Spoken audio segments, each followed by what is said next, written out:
So now we're now that we've gone ahead and worked out the advanced error bound for the trapezoid rule, we're going to go back and see how that explains our previous mysterious examples. So remember first that we have this new theorem, and it's right here. And the theorem says that the error in the trapezoid rule with n subdivisions looks like uh, a sum of even powers of h multiplied by coefficients. So again, h is the width of the subdivision, plus, higher order terms in h. So this little o means smaller than h to the 2k. And in fact, we even know a formula for these coefficients ci.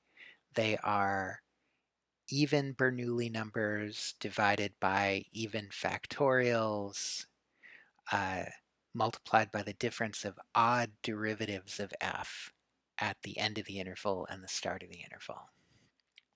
So these c's look really weird if you've never seen any Bernoulli numbers.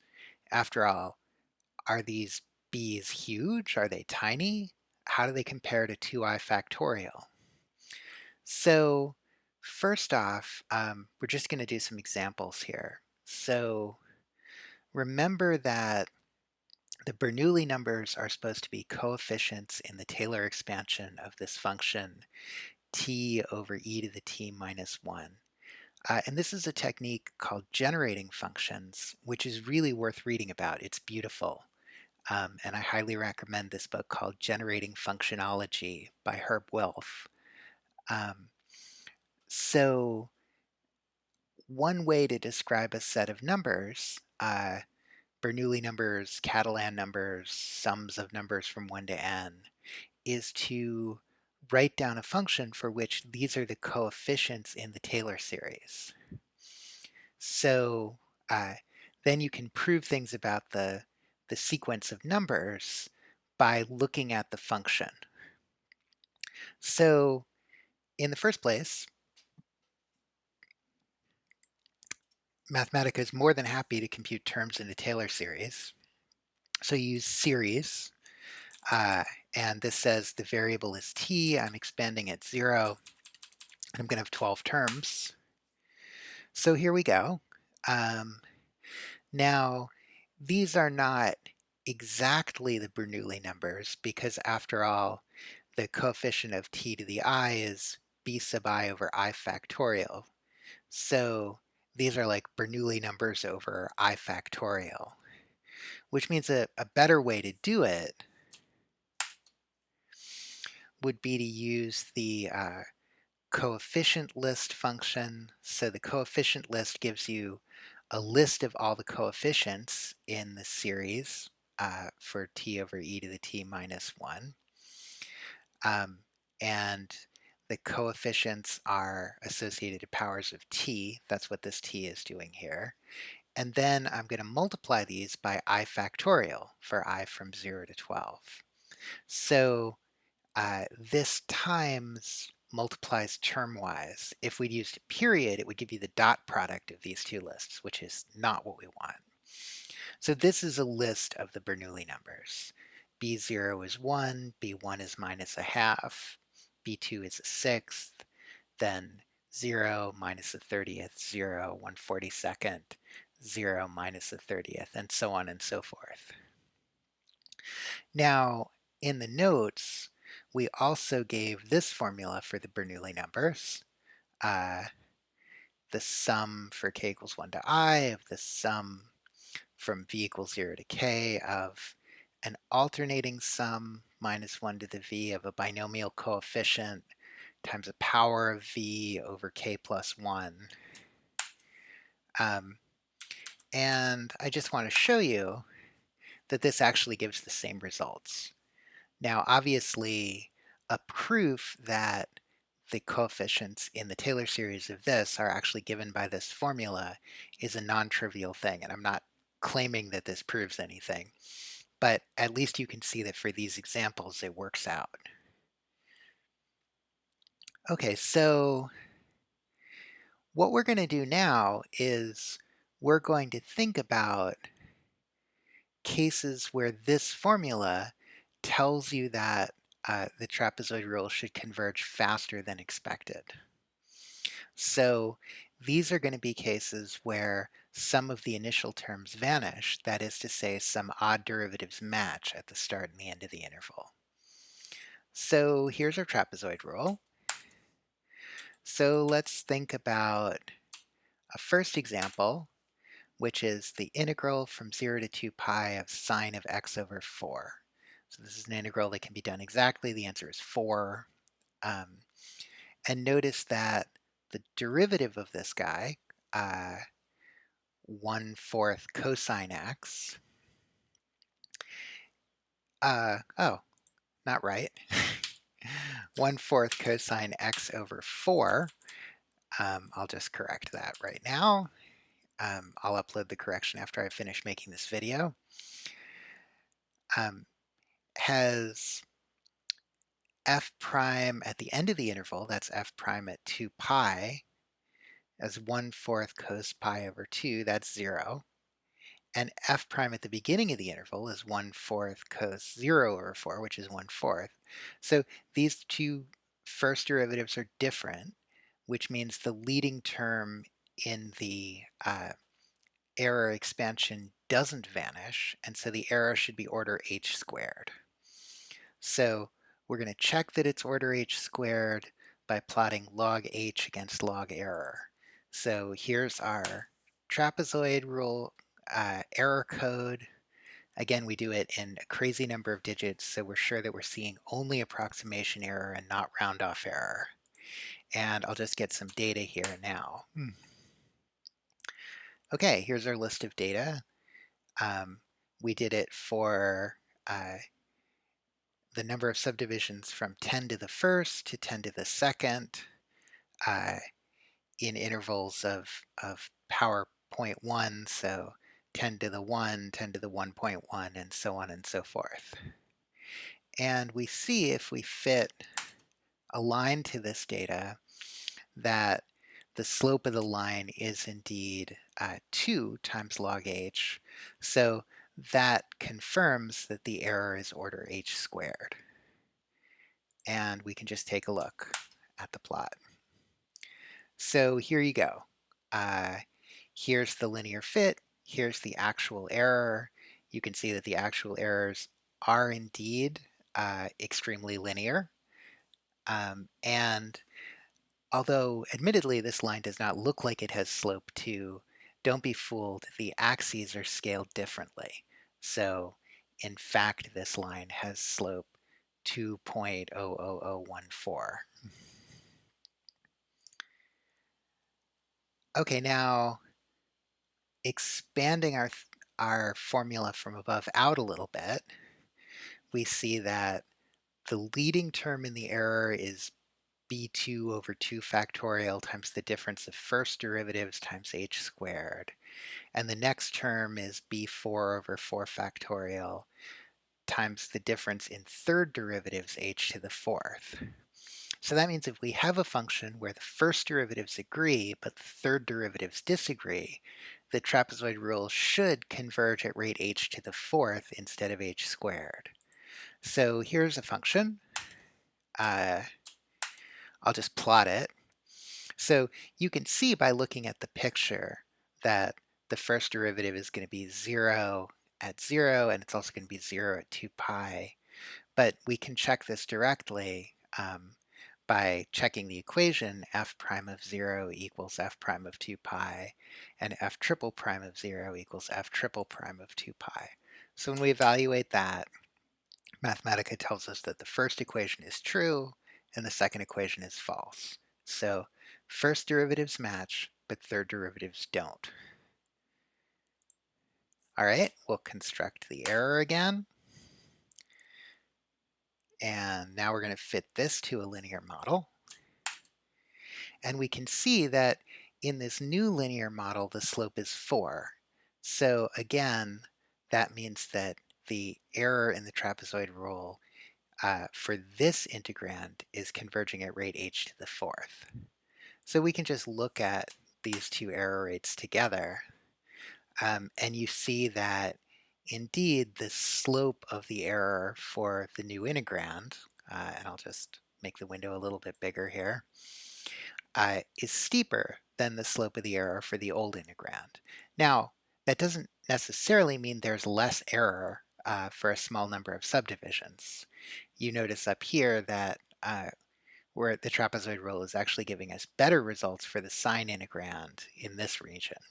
But it does say that eventually, as h gets small, the trapezoid rule will do a much better job integrating this polynomial than it will with integrating sine. Okay, so we can check again. Here's another polynomial, and we can check that this polynomial has first derivatives that agree, third derivatives that agree, but fifth derivatives that do not agree. Now, of course, if we look at the plot looks an awful lot like the plot of f of x. But our theory tells us that despite the fact that these functions look quite similar, this function should have a trapezoid rule integration that converges at rate h to the sixth considerably faster than the previous bump function here, which has a trapezoid rule error rate of h to the fourth. So once again, we'll get some data.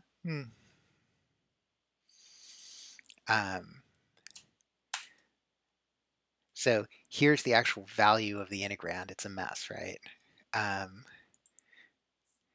So here we are getting some data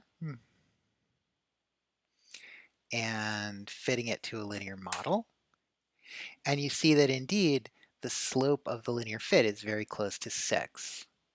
So we'll just view all three error rates together. And you see that, again, in the region we're collecting data for, the trapezoid rule actually does not perform better for this higher degree polynomial, but it will for more subdivisions. And again, the slope here is larger, indicating a higher power in h. Now, of course, our mysterious example wasn't one of these where only a few odd derivatives agreed. It was one where all of the derivatives agreed. So if you look at this theorem, and I got this wrong the first time I wrote these notes because I was like, oh, well, that means that the actual error is just the sum I equals 1 to infinity of these coefficients times this value of h. But that's not true. That would tell you that if f was really periodic, there would be no error at all, and the trapezoid rule with any number of subdivisions would give you the exact answer. So that's not quite what this theorem says. This theorem says the error decreases faster than any power of h. So let me first convince you that there is still error. So here was our function. It was e to the sine x. And we're going to take the trapezoid rule over 0 to 2 pi, which is certainly a period of this periodic function. And we'll do it with 3 subdivisions and 4 subdivisions. So with 3 subdivisions, that is the exact answer. And with 4 subdivisions, this is the exact answer. And Mathematica can check whether one expression is exactly equal to the other expression. And the answer is no. So this tells you that there is still error.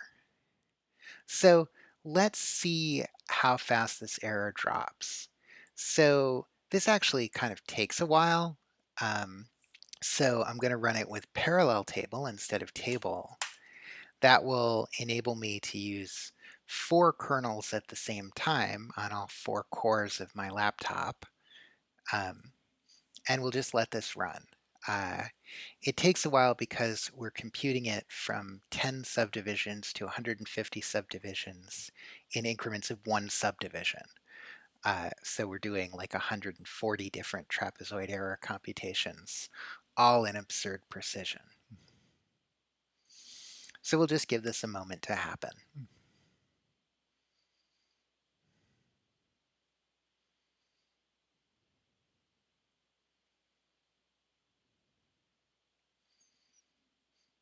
Yep, still waiting for the laptop. The fan's going though, so that means it must be working hard.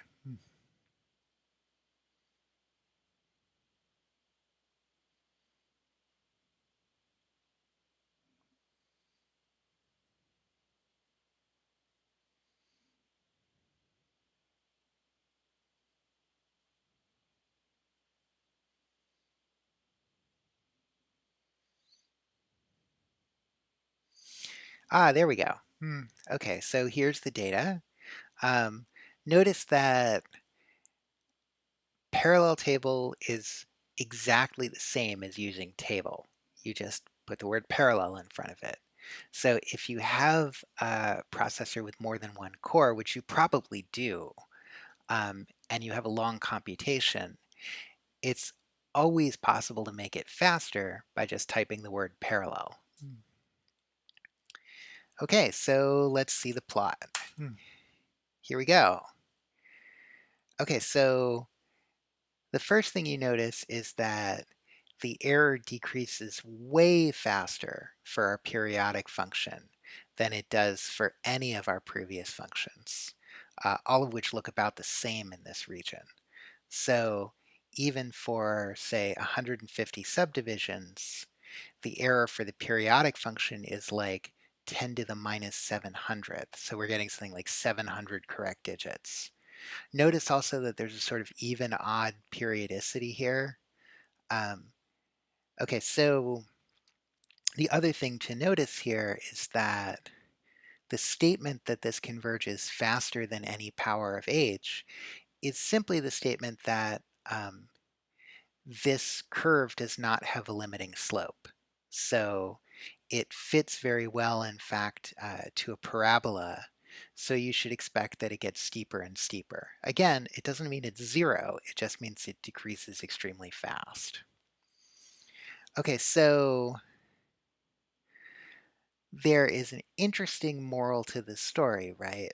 The fact that only the odd derivatives matter means that you can have a function like this g2 function, which doesn't look remotely periodic, right? In fact, the values of g differ at the start and end of the interval of integration, but the first derivatives agree. So this thing converges at order h to the fourth, just like our previous bump function, which had matching values and derivatives. So this tells you that if you have a special function where some derivatives match at the start and end of the interval, or even better, when the function is completely periodic, then the trapezoid rule can do much better than you expect. Now, of course, we'd like to integrate functions which don't have these special properties, and so you'll learn shortly about using Richardson extrapolation to improve the results of the trapezoid rule. Notice that because this formula involves only odd powers, we can do Richardson extrapolation. Just assume that you're using the version of this formula which goes further out than the number of Richardson extrapolations you're going to do. All right, return to the notes now, and we'll see the other demo shortly.